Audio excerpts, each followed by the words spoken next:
The India-China border is on the boil. For the first time since 1975, shots have been fired. Both sides are blaming each other for pulling out the gun. We've been tracking the situation and we can tell you it does not look good. Through the day today, we have heard claims and counter-claims. China blames India for firing the warning shots, for betraying the dialogue process. India blames China for starting this. The world should be inclined to believe India because look where believing China landed us, in a deadly pandemic. Tonight on Gravitas, we'll show you conclusive evidence of China's border provocations, how China is raising the threat of a serious military escalation.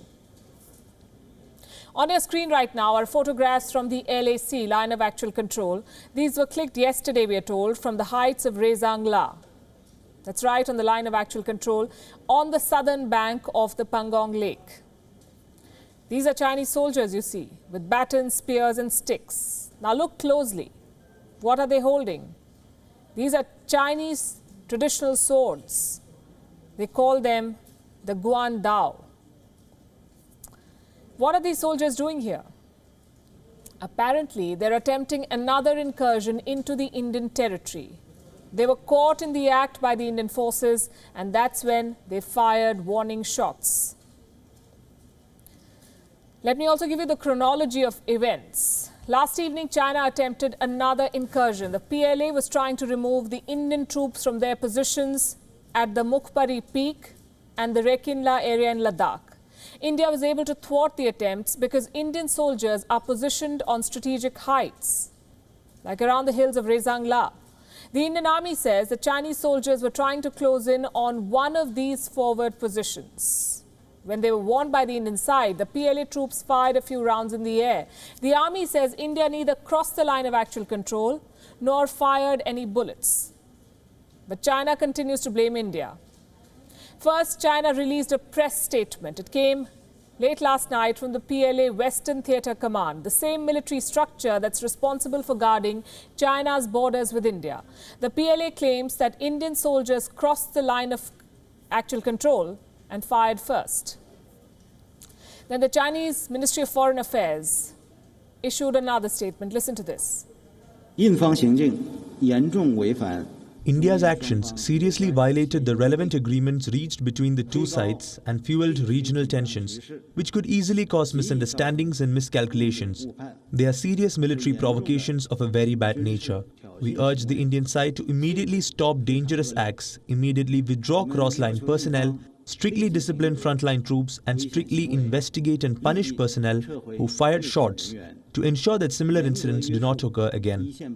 The border tranquility was interrupted for the first time by the shots since 1975.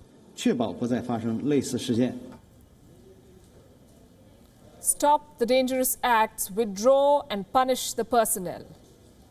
Beijing's statement is similar to the one issued by India in August. That's when India had thwarted 3 incursion attempts from the PLA. No shots were fired then. Even in June, in Galwan, when the Indian soldiers clashed with the Chinese troops, no weapons, no shots were fired. 20 Indian soldiers were killed in action then. They gave a befitting reply to the Chinese, but no one pulled out the gun. What happened last night is a dangerous escalation. China says it wants to talk, but its soldiers are not walking the talk. And its state media continues the saber rattling. Look at some of the latest headlines. The first one comes from China's state broadcaster CGT, and the headline reads, and listen to this carefully, I'm quoting, "Is Prime Minister Narendra Modi losing control of the Indian army?" The piece says, if Prime Minister can no longer control his military, then India ceases to be a democracy and turns into the world's most dangerous rogue state.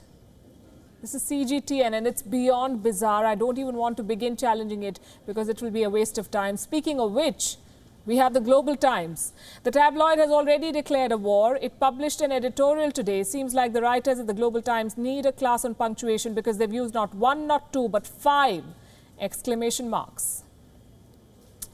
Perhaps it shows how stunned they are with the border upsets. Thankfully, the press cannot declare war. Only governments can. Delhi and Beijing are once again going back to the talking table, which brings us to a meeting in Moscow. The foreign ministers of SCO, the Shanghai Cooperation Organization, are gathering in Moscow. India's External Affairs Minister S. Jaishankar will be there. The SCO is an economic and security alliance built by China, so Chinese Foreign Minister Wang Yi will also be there. Last week, the defense ministers of the two countries came face to face for the first time in 4 months. Now, the foreign ministers might talk. No side has confirmed a meeting, but all sides, the whole world in fact, is watching what will happen in Moscow.